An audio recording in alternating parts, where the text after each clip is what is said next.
Hello everyone, I am here today to talk about how to control monks better. I have done a lot of theorizing and thinking about how to use the Age of Empires 2 controls to the best. The monk is probably the least used when the game becomes more chaotic and less time is available to control individual units.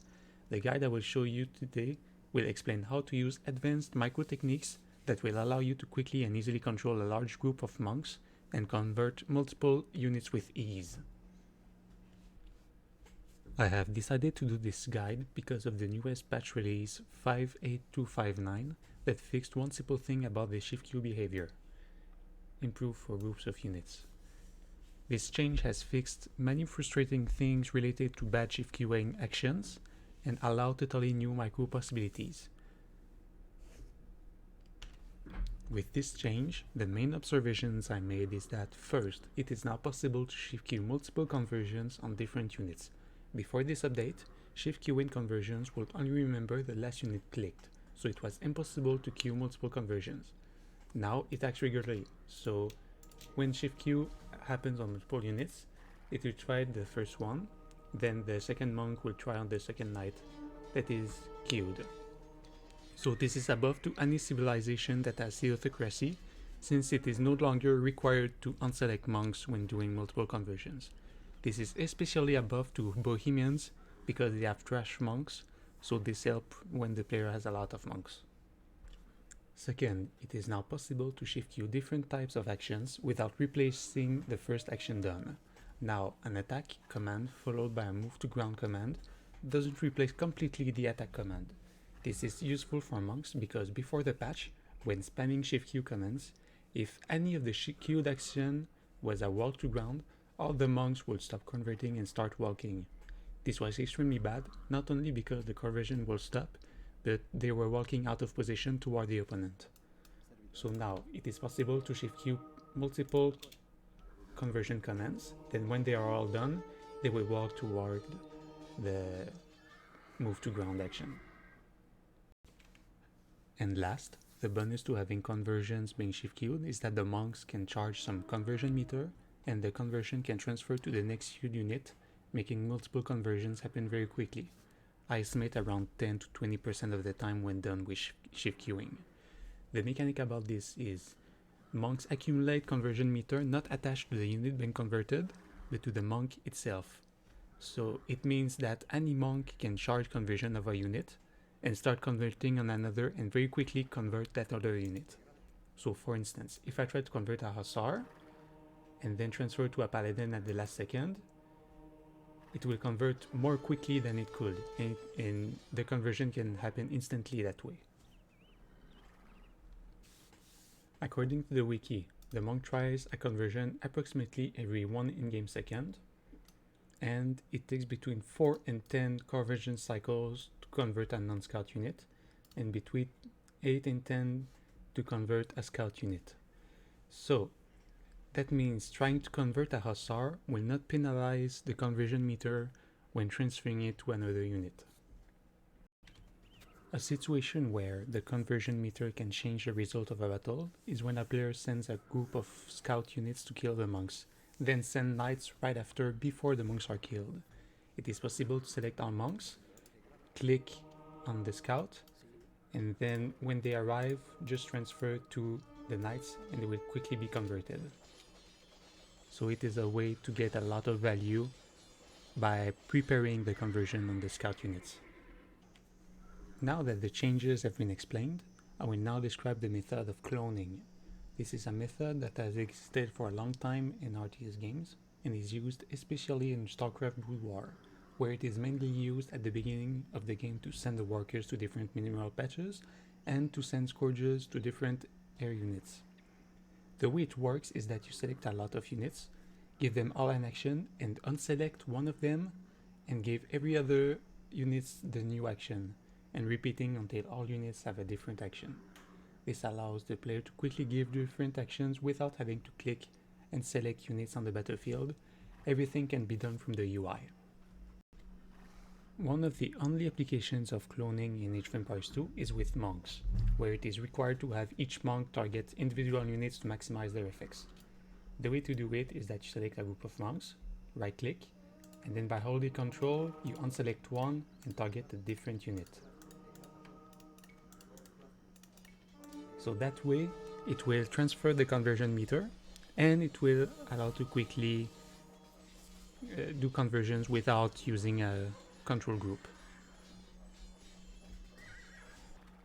Another upside is that cloning conversions can be started from far away, so that the monks can convert different units at the start of the battle and allow the player to control different group the units. So since all monks have a conversion, I can now control my hussars without having to control the monks right now. With Theocracy, it is possible to shift queue 2 or 3 units, then unselect that same amount of monks. The main issue is that it is required to alternate between control, shift, and regular right-clicking, so the conversions can be at its maximum. So for instance, I right-click right-click, shift, right-click, shift, right-click, shift. So the new monks will start a new action, and then the second one will shift queue that action. When the cloning happens, the rest of the monks will start a new action, shift, and repeat until all the monks have their action done. Last thing I need to explain before the advanced controls is staggered formation.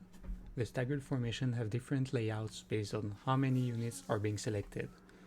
It forms a straight line while 6 and under units, and starts with 2 or more lines at 7 and above. So for doing the method I will explain shortly, it is best to have only 6 or less units when doing that line. So right now it is staggered with 6, and if I had a 7th, then we stack 2 lines, so it will be harder to click correctly. Also, having the horizontal line is better than having a vertical one, because right now it is harder also to correctly select quickly the monk you want. This is the chapter of the video that I talk about the discoveries I made after a lot of thinking and testings. We will start first by looking at the group hotkeys I have set in my game. The groups 1 to 9 are untouched. I use them a lot to control my armies. To control the monks, we will exclusively use the groups 11 to 20. The main upside about my hotkeys for monks is because it uses the controls that are used by almost every player, so nothing regular is undisturbed and no need to unlearn anything, because these hotkey groups are unused. This was one of the things I was thoughtful when checking the possibilities to quickly control an army of monks. The hotkey combination I use to set a monk to the group 11 is Ctrl Shift 1. To select the group is Alt 1. To select and center the group, Alt Shift 1, and to add to that group is Alt Shift and the key right under, so QWER. These, I don't think I will be using them, but I still have them set up because it doesn't conflict with anything else, and it still allows me to add a group, to add unit to a group, if needed.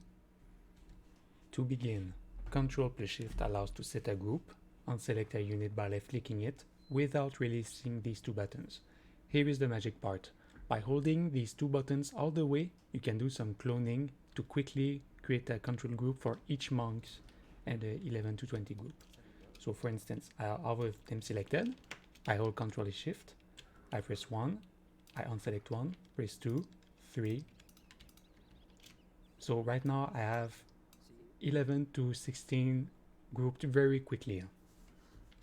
By doing control groups that way, there is the bonus advantage that double-clicking to select all monks allows to quickly identify where are the monks and doing the control groups. So it is easier in a battle to identify where the monks are and just quickly use them as groups. And it is a bit difficult. I missed one because it is very precise to do it, but with practice it can be very quick to group all the monks. Here I will do an example. So I will group 6 monks, and then all I have to do is to hold Alt, and then you can select all of them while holding Alt. So it is very quick to select these monks. So all you can do by holding all these, one right click, and queue them all that way to quickly convert a lot of units.